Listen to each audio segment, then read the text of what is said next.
Hi friends, welcome to my channel. పిల్లలు చాలా అంటే చాలా ఇష్టంగా తినే healthy and tasty banana cake అండి. ఇదైతే చాలా ఈజీగా ఉండిద్ది చేయడానికి కూడా. ప్రిపరేషన్ చాలా అంటే చాలా ఈజీ అండి. పిల్లలు అయితే నిజంగా ఇష్టంగా తింటారు. హర్షు అయితే ఈ కేక్ చేసినంతసేపు ఇక్కడే కిచెన్లోనే ఉన్నాడు, ఎప్పుడవుతుంది అని. అయితే ఫస్ట్ దీనికోసం అయితే ఒక గిన్నె తీసుకున్నాను. మీరు ఏదైనా కుక్కర్ కానీ అలా ఏదైనా మనం తీసుకోవచ్చు, అడుగు మందంగా ఉన్నది. ఇప్పుడు దీనిలో ఒక ప్లేట్ కానీ గిన్నె కానీ లేదంటే ఇలాంటి ఏదైనా స్టాండ్ ఉంటే పెట్టి ఒక 10 minutes అయితే ప్రీ హీట్ చేసుకోవాలండి.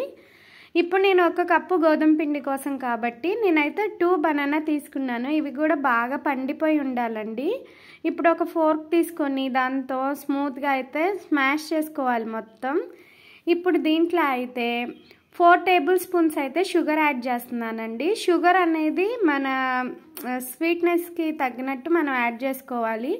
కొంచెం ఎక్కువ తినేవాళ్ళు అయితే ఒక 6 tablespoons అయినా మనం యాడ్ చేసుకోవచ్చు అండి. నేను మీడియంగా చేస్తున్నాను కాబట్టి మీడియం స్వీట్ తింటాం మేము. ఇలా 4 tablespoons అయితే షుగర్ యాడ్ చేసుకొని ఒక విస్కర్ తీసుకొని విస్కర్తో అయితే ఒకే డైరెక్షన్లో అనేది మనం కేక్ బ్యాటర్ని ఎప్పుడు ప్రిపేర్ చేసుకోవాలండి. ఒకే డైరెక్షన్లో అయితే దాన్ని మిక్స్ చేసుకోవాలి. ఇప్పుడు దీంట్లో అయితే 1/4 కప్ అయితే ఆయిల్ వేసుకోవాలండి. ఆయిల్ రిఫైండ్ ఆయిల్ యూజ్ చేయాలి.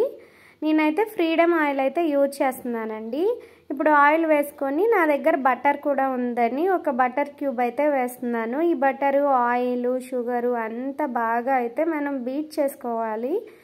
ఇవన్నీ మంచిగా బటరు బాగా మెల్ట్ అయిపోయే వరకు బీట్ చేసుకోవాలండి. ఇప్పుడైతే దీంట్లో ఒక ఎగ్ వేసుకోవాలి. ఎగ్ అయితే ఫ్రిడ్జ్లో పెట్టింది యూజ్ చేయకూడదండి. రూమ్ టెంపరేచర్లో ఉన్న ఎగ్ మాత్రమే మనం యూజ్ చేసుకోవాలి కేక్స్ చేసేటప్పుడు. ఇప్పుడు ఎగ్ వేసుకొని ఎగ్ బాగా బీట్ చేసుకోవాలి. ఎగ్లెస్ కూడా చేసుకోవచ్చండి. ఇప్పుడైతే ఎగ్ వేసుకున్న తర్వాత విస్కర్తో ఒక 5 minutes బాగా బీట్ చేసుకున్న తర్వాత దీంట్లో అయితే 1 tablespoon అయితే వెనీలా ఎసెన్స్ కూడా వేసుకొని 2 seconds అయితే బీట్ చేసుకోవాలండి. ఇప్పుడు దీంట్లో అయితే దాల్చిన చెక్క పొడి వేస్తున్నానండి. ఇది మనం ఏదైనా ఒక ఫ్రూట్ కేక్ చేసినప్పుడు దాల్చిన చెక్కని పొడి వేస్తే చాలా అంటే చాలా టేస్టీగా ఉండిద్ది. ఇదైతే టోటల్లీ ఆప్షనల్ అండి. నేను ఈ పైనాపిల్ కేక్ కానీ ఇలా ఏదైనా ఫ్రూట్ కేక్స్ చేసినప్పుడు కన్ఫామ్గా అయితే దాల్చిన చెక్క పొడి వేస్తానండి. ఇలా ఈ దాల్చిన చెక్క పొడి వేస్తే కేక్ అనేది చాలా ఫ్లేవర్గా ఉంటుందండి.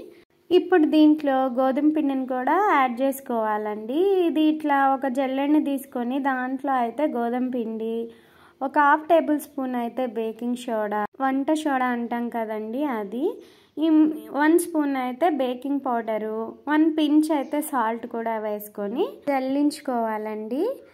జల్లించుకున్న తర్వాత ఒక విస్కర్ తీసుకొని విస్కర్తో ఈ గోధుమ పిండిని కూడా ఒకే డైరెక్షన్లో అయితే మనం మిక్స్ చేసుకోవాలండి. ఎగ్గు వద్దు అనుకునేవాళ్ళు ఇప్పుడు ఈ గోధుమ పిండి వేసుకున్న తర్వాత ఒక 4 to 5 tablespoons అయితే మిల్క్ యాడ్ చేసుకుంటూ కొంచెం మిల్క్ అనేది యాడ్ చేసుకుంటూ బ్యాటర్ని అయితే మిక్స్ చేసుకోవాలండి.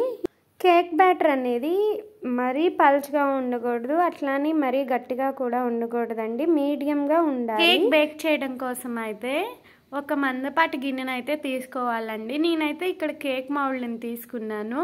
దానికైతే ఆయిల్ అప్లై చేసుకొని గోధుమ పిండిని అంతా ఇట్లా డ్రెస్సింగ్ చేసుకోవాలి. 4 sides కూడా మనం కార్నర్స్ అన్నీ ఇట్లా డ్రెస్సింగ్ చేసుకోవాలి. ఇప్పుడు కేక్ బ్యాటర్ని తీసుకొని ఈ కేక్ మౌల్డ్లో అయితే మనం ఫిల్ చేసుకోవాలి. ఇది కూడా ఒక అర్ధ భాగం మాత్రమే ఉండాలి. మనం తీసుకున్న 1 కప్పు గోధుమ పిండికి అయితే ఇది పర్ఫెక్ట్గా దీనికి వచ్చింది. ఇలా అర్ధ భాగం ఉంటేనే కేక్ బేక్ అయ్యేపాటికి అది బౌల్ ఫుల్గా వచ్చేస్తుందండి. ఇప్పుడైతే ఒకసారి ఇలా ట్యాప్ చేసుకుంటే ఏదైనా ఎయిర్ బబుల్స్ ఉంటే అవి పోతాయి అన్నమాట ఇట్లా ట్యాప్ చేయడం వల్ల. ఇప్పుడైతే మనం ఫ్రీ హీట్ చేసి పెట్టుకున్న ఈ గిన్నెలో అయితే ఈ ట్రైన్ పెట్టి 35 minutes కానీ 40 minutes కానీ మనం బేక్ చేసుకోవాలండి. నేనైతే 35 minutes దగ్గర అయితే ఒకసారి అయితే చెక్ చేశానండి.